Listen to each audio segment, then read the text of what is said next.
लड़की के अंदर जिनकी आत्मा हॉरर स्टोरी। मित्रों, मेरा नाम सुरेश है और मैं पंजाब का रहने वाला हूँ। आज मैं आपको मेरे मित्र के साथ घटी एक सच्ची घटना के बारे में बताने जा रहा हूँ। मेरे मित्र का नाम दीपक है और हम बचपन से ही बहुत अच्छे दोस्त हैं और हम एक दूसरे से सारी बात शेयर करते हैं।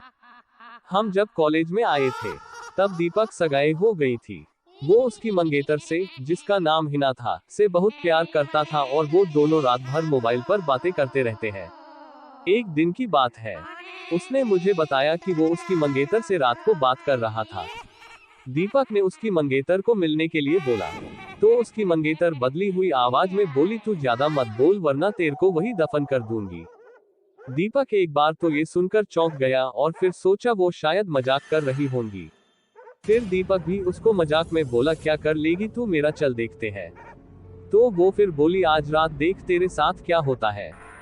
ये कहकर उसने मोबाइल रख दिया। अगली सुबह जब दीपक मुझसे मिला तो वो अपनी कल रात की बातें बताने लगा। उसने मुझे रात को फोन वाली बात बताई और उस रात उसके साथ जो हुआ वो उसने मुझे से बताया। उसने बताया कि रात को 1-2 बजे के आसपास अचानक उसकी नींद खुली और उसके सामने एक काला लंबी दाढ़ी वाला आदमी बैठा था। वो बोलने लगा, लिया गया मैं, अब देख तेरे साथ क्या होता हूँ। उसने दीपक का गला पकड़ लिया, उससे मेरी सांसें रुक गई। दीपक ने उसी वक्त के सामने अल्लाह का नाम लेते हुए नमाज पढ़ना शुरू कर दिया और वो उसके सामने से गायब हो गया। मुझे उसकी बात सुनकर बड़ा आश्चर्य हुआ कि ऐसे कैसे हो सकता है। उसके अगले दिन दीपक ने फिर अपनी मंगेतर से मोबाइल पर बात की और बोला, कल रात तुम मुझे क्या अनाप शनाप बोल रही थी। उसकी मंगेतर ने कहा, ऐसा कैसे हो सकता है, लेकिन कल तो मैंने फोन ही नहीं किया था। ये सुनकर दीपक के रोंगटे खड़े हो गए और उसने तुरंत फोन काट दिया। उसी वक्त दीपक ने मुझे फोन किया कि उसकी मंगेतर की तबीयत खराब है और कल उसके घर पर चलना है। अगले दिन हम दोनों तैयार होकर दीपक की मंगेतर के घर गए। वहां हमने दरवाजा खटखटाया तो उसकी मंगेतर सामने खड़ी थी और बदली हुई आदमी की आवाज में बोल रही थी कि तू फिर आ गया ना, तूने अगर अंदर कदम रखा तो यहीं पर तेरी अर्थी निकाल दूंगा। दीपक बोला कि ये क्या बोल रही हो तू। दीपक आगे था और जैसे ही उसने घर में कदम रखा, उसकी मंगेतर ने दीवार पर टंगी तस्वीर उतारकर दीपक के सर पर दे मारी।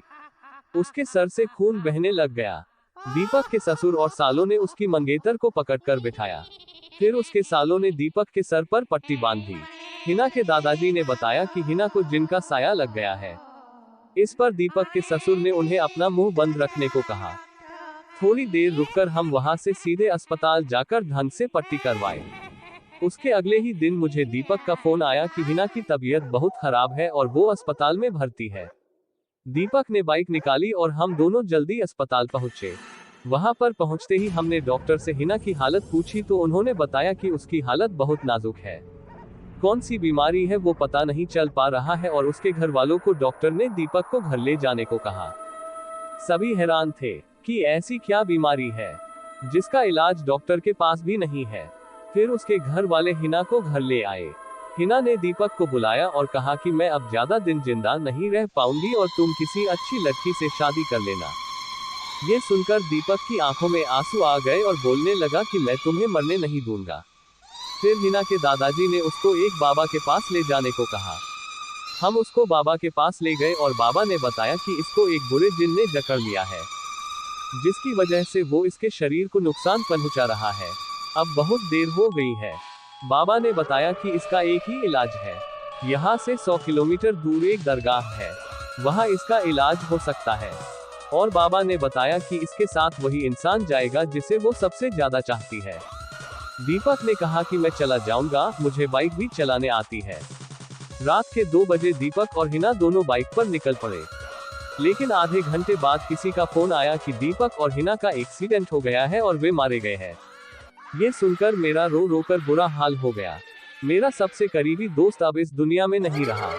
ये भी पढ़े, बंगले की कहानी, डरावनी कहानी, डरावनी दुल्हन हॉरर स्टोरी, डरावनी दुल्हन हॉरर स्टोरी, डरावनी दुल्हन हॉरर स्टोरी। आज मैं आप लोगों को कुछ हकीकत बताने जा रहा हूँ जो बक्सर जिला के एक गांव में हुआ था। वहां पर एक परिवार था जिसमें रौनक नाम का लड़का अपने माँ बाप एवं भाई बहन के साथ रहता था। रौनक 20 साल का जब हो गया तो उसको देखने के लिए लड़की वाले आने लगे। कुछ दिन बीत गया, तभी रौनक को एक लड़की की फोटो अच्छी लगी। उसने अपनी माँ को बोला, माँ मैं इसी से शादी करूंगा, और बोलता भी क्यों नहीं। हर लड़के की ख्वाहिश होती है कि उसकी औरत सुंदर और संस्कारी हो, ताकि किसी के सामने ले जाने से उसका मान भी बढ़े। उसकी माँ ने बोला, ठीक है बेटा, तुम्हारी शादी मैं इसी से करवाऊंगी, और लड़की के पिता को हाँ बोल दिया। कुछ दिन बाद उसकी शादी का दिन आ गया। वह बहुत खुश था, क्योंकि उसकी हल्दी मेहंदी और संगीत से घर में खुशी छाई हुई थी। सारे मेहमान से उसका घर भर गया था। वह मन ही मन सोच रहा था कि मैं अपनी औरत को बाहर घुमाने ले जाऊंगा, और दोस्तों के साथ खूब बातें भी करूंगा कि देखो मेरी औरत लाखों में एक है। मन ही मन लड्डू फूट रहे थे, और उस दिन उसका इंतजार भी खत्म हो गया, क्योंकि उस दिन उसकी शादी जो हो रही थी। गांव वाले भी धूमधाम से बारात लेकर लड़की के घर पहुंचे, और दोनों की शादी भी हो गई। जब सुबह विदाई हुई, तो उस समय लड़की को डोली में अकेले ही ससुराल लाया जाता था। चार कहार डोली को उठाते उठाते थक गए थे। वह बेचारे सोचे कि कहीं पेड़ दिखा तो डोली उसके नीचे रख देंगे, तो थोड़ी देर आराम करके फिर आगे बढ़ेंगे, और आम का पेड़ तभी दिख गया।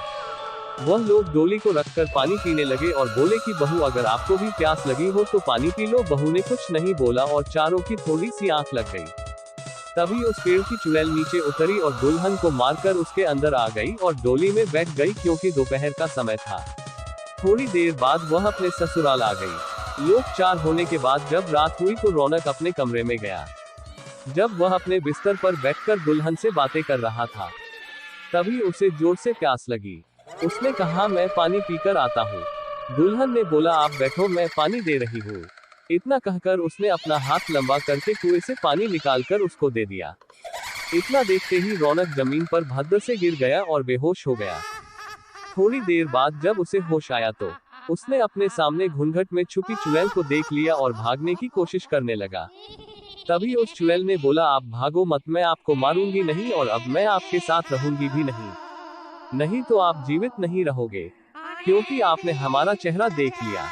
लेकिन ये गांव हमारी ही निगरानी में हमेशा रहेगा, क्योंकि यहाँ मेरा ससुराल है। और मैं आपको एक बात बताती हूँ, जो आप अपने गांव वालों को बता देना, कि जिस घर का चूल्हा उत्तर दिशा में होगा, वो सब अपने घर का चूल्हा दक्षिण दिशा में कर लो, तो उनके घर में हमेशा बरकत बनी रहेगी।